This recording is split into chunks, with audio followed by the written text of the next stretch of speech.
As you all know, the quality of the water we drink is of the utmost importance. It impacts our health on the most basic level, and if contaminated by disease or unsafe chemicals, it can cause many health problems in both individuals and entire communities. Think of disasters such as the Flint water crisis, where whole communities were left without safe water to drink or bathe. But contaminated water doesn't only hurt people. In extreme cases, it can also destroy ecosystems and poison wildlife. This is why it's so important for us to have functional, comprehensive ways to test the quality of both our drinking water and the freshwater ecosystems being endangered by anthropogenic factors. Some of the main factors that affect water quality include runoff, erosion, pH, decayed organic materials, toxic and hazardous substances, as well as litter and trash. There are some traditional testing methods for finding water quality. This includes traditional toxicity tests as well as chemical-specific sensors, but these cannot provide comprehensive real-time information relating to toxic events. Another option is biomonitoring. This includes collecting organisms from representative sites and referring their quality levels based on proportions of different variables. But this has two challenges, the first of which being the quantification of the relationship between anthropogenic disturbances and chemical and biological indicators across wide geographic areas, and the second being the development of appropriate tools to assess ecological statuses. However, in the words of Irina Kuklina, water quality management must be based on the assessment of harmful impacts on the aquatic environment and their effective control and minimization. She proposes that observing how organisms respond to the water conditions of their native environment functions as a superior water quality test to traditional ones. This is because these organisms can act as natural sensors of chemical and biological factors in the water. Thus, these organisms act as bioindicators. The practice of using bioindicators includes everything from analyzing the proportions and variations of different species at a site to directly analyzing the levels of pollutants found in tissues collected from the organism.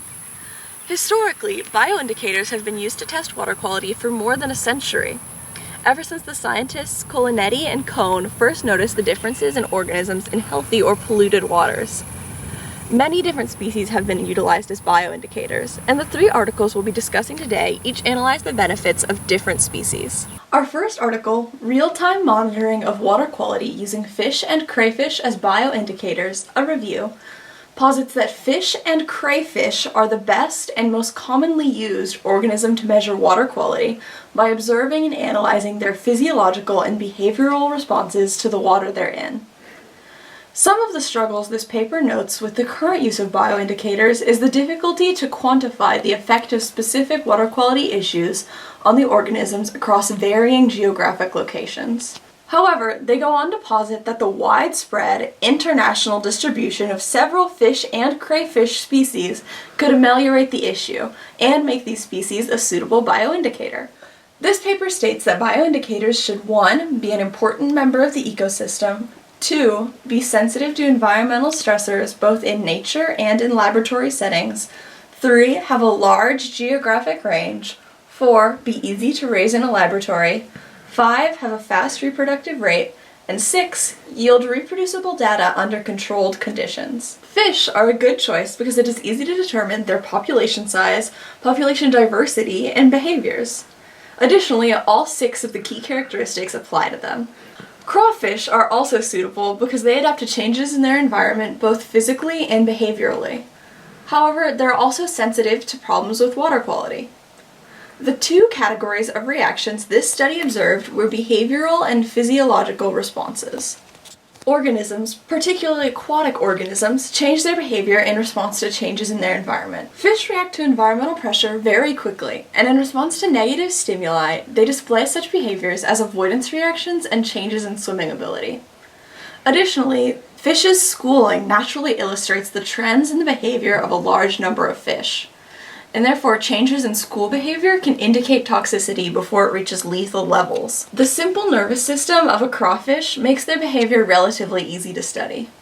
Firstly, the movement of crawfish about a tank or environment increases significantly in response to certain chemical contaminations of water. Behaviors shown by distressed crawfish are typically avoidance reactions due to water conditions or over-illumination, lifting up of their pinchers or chelae, attempts to escape the environment or enclosure, fighting among each other, and moving their flagellar exopods. It is believed they do this to create water currents to spread chemical signals, avoid breathing in small particles, and to feel existing water currents. These flagellar movements have been observed in crayfish experiencing a number of stimuli, including fleeing brightly lit areas and being placed in tanks with crayfish of the opposite sex. Organisms also exhibit physiological reactions to stimuli. For example, in humans, your heart beats faster when you're stressed out. Similarly, many animals' heart rates are indicative of being exposed to stressors, whether those stressors are due to changing water quality or other factors. Thus, irregularities in an animal's breathing or heart rate can indicate that it is experiencing stress from an outside source. One of the methods used to measure a fish's heart rate is electromyogram. This records the movement of a fish's axial muscles and can be used to infer its heart and metabolic rate. A fish's breathing, or rate of intake of water, can also be affected by stress. The factors affected are rapidness of intake, depth of intake, coughing, and frequency at which its gills are purged. Crawfish, similarly, react to external stressors with variations in heart and ventilatory rate. This study considered many different monitoring technologies, including visual-based, audio frequency-based, and radio-based techniques. Ultimately, they concluded that, among the plethora of water testing options, fish and crayfish as bioindicators are a superior choice. This is due to their capacity for behavioral and physiological responses to changes in water quality. Furthermore, the reactions of these animals serve as a real-time water quality monitor. Additionally, the article recommends further scientific inquiry into relating the behaviors observed in labs to those that would be studied in the field. Throughout history, China has been the global epicenter of urbanization. However, this has led to a large range of environmental issues for China, such as the loosening of biogeochemical cycles, warming of urban mesoclimates, the impairment of biodiversity, and especially the alteration of hydrosystems are focused on this paper.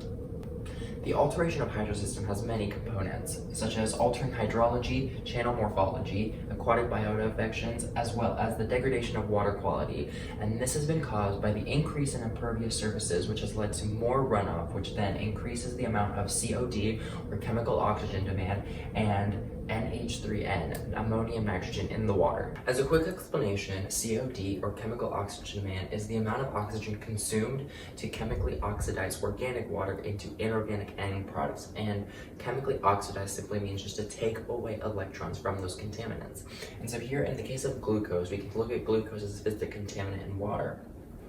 And right now, we see that we have glucose plus oxygen, and this is the classic equation for photosynthesis, but once you calculate it out, you get about 1.067 grams of oxygen per grams of glucose, and this is going to be your COD equivalent within this equation. And so what's happening is that this oxygen is oxidizing your glucose, and of course your end products are water and CO2 to inorganic end products.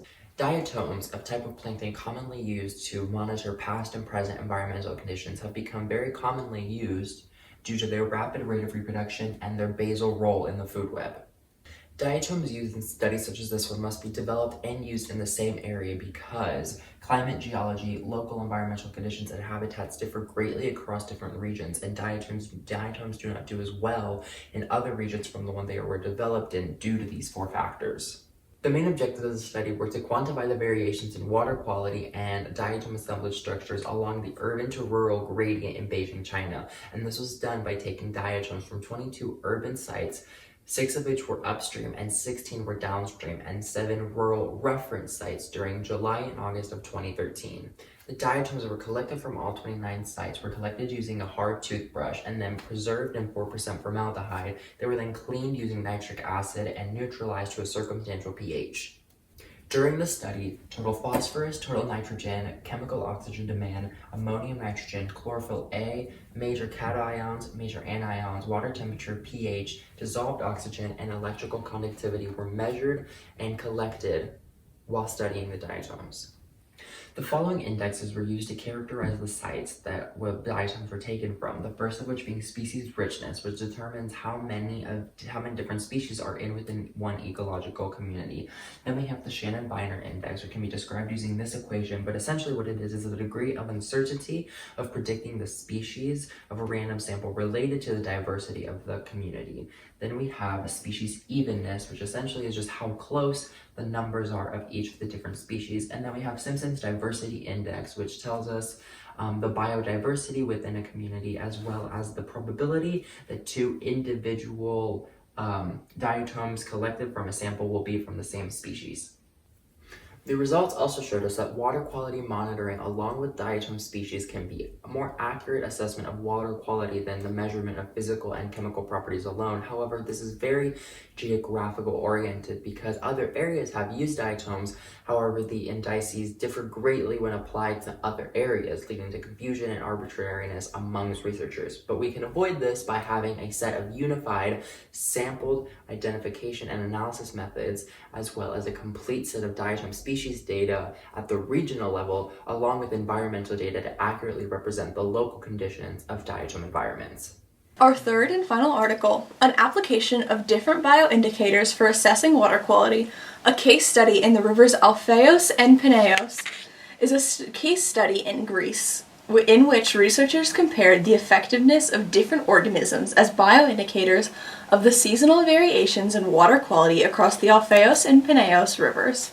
Potential pollutants were noted for both rivers. The Alpheus River was under threat from over-irrigation, overfishing, sand and gravel gathering, pollution from surrounding farms, cattle waste, untreated urban waste, and an electricity plant called Megalopolis. Researchers collected samples from 4 sites on the river: Routsi, the springs, Caritina, 35 kilometers downstream, Linaria, 45 kilometers further downstream, and a final location, Alpheusa, 15 kilometers even further downstream. The primary pollutants of Peneios were over-irrigation, overfishing, sand and gravel gathering, agricultural pollution and cattle wastes, and untreated urban waste. Researchers collected samples from 2 sites on the Peneios River, Kakotari, the springs, and Agios Dimitrios, 35 kilometers downstream.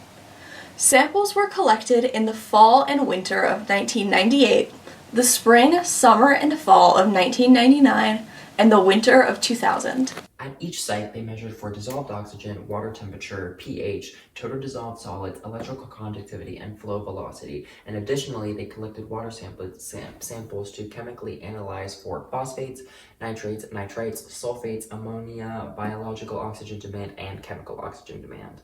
They collected 2 benthic macroinvertebrates from each site, from as close to the center of the river as possible. Benthic macroinvertebrates are invertebrates living in fresh water that are large enough to see with the naked eye. They were sorted while they were alive and then preserved in 70% ethanol to be later studied and classified in a lab. For the fish they collected, they recorded their taxonomy, total length, weight, and age.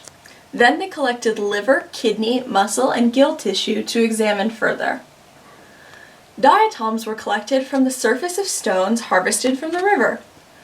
Then they were taxonomically classified in the lab. Flora samples, including riparian and aquatic vegetation, were collected and classified taxonomically. For their results, they discovered that of the dominant taxa of microinvertebrates collected, 31 belonged to class Insecta. Of these, 9 were Dipterta, and 6 of them belonged to class Mollusca. Cluster analysis was used to group sampling sites based on similarities of the taxa of microinvertebrates found. Then researchers used canonical correspondence analysis to reveal the relationships between dominant taxa and water quality variables at each site. Examination of the fish did not reveal any tangible indications of the water quality, including no pathological conditions caused by environmental contamination. Their classifications of the diatoms revealed they had found 213 different varieties. They utilized IPS and CEE indices to assess the water quality based on the distribution of diatoms. This assessment revealed similar results to those found from analyzing the distribution of benthic macroinvertebrates. 158 different taxa of riparian and aquatic vegetation were identified. They used this information to assess the status of the water quality in each river based on its biodiversity, composition and structure, and the frequency, appearance, and size of trees. Attempts to use plants as bioindicators resulted similarly to the analysis of macroinvertebrates and diatoms. However, the results based on flora were much more vague and slightly less accurate. In summary, the fish sampled failed to produce clear signs of pollution, and the vegetation was not able to provide specific information as to the water quality of the system. On the other hand, the analysis of macroinvertebrates and diatoms was able to indicate pollution affecting the water quality. However, they were not always in agreement with the other assessments of these factors. Furthermore, the macroinvertebrates were generally more powerfully and quickly reactive to negative changes in the water quality than the diatoms. Thus, this article concludes that macroinvertebrates are the most effective and reliable bioindicator of water quality in Greek freshwater systems. This is due to their superiority in distinguishing different types of pollutants and their speed in reacting. Additionally, their response is more varied in severity, which allows for better estimates of the severity of the water contaminant. Lastly, the article recommends that similar experiments be carried out in other bodies of fresh water throughout Greece to determine the applicability of these methods nationwide. Overall, what these three articles have demonstrated is that the use of bioindicators is extremely regionally specific. While in Chinese rivers, diatoms may be the most effective indicator, in the rivers of Greece, macroinvertebrates are the best choice. However, the real-time monitoring of water quality using fish and crawfish as bioindicators are reviews, assessment of fish and crawfish as water quality indicators in a laboratory setting could potentially be of particular interest in water treatment facilities. The author even suggests that they could be implemented at certain stages within water treatment facilities as an extra safeguard to prevent toxic water from being sent to people's homes. Finally, the current pandemic stresses the importance of water quality testing. The Water Environment Federation published an article concerning the presence of coronavirus in drinking water and multiple forms of detecting it. The research community has yet to find evidence of the survival of infective COVID-19 virus in feces and wastewater systems. Research is ongoing, however, but experts currently believe that exposure to wastewater is not a significant transmission route for the COVID virus. Thank you so much for watching our presentation.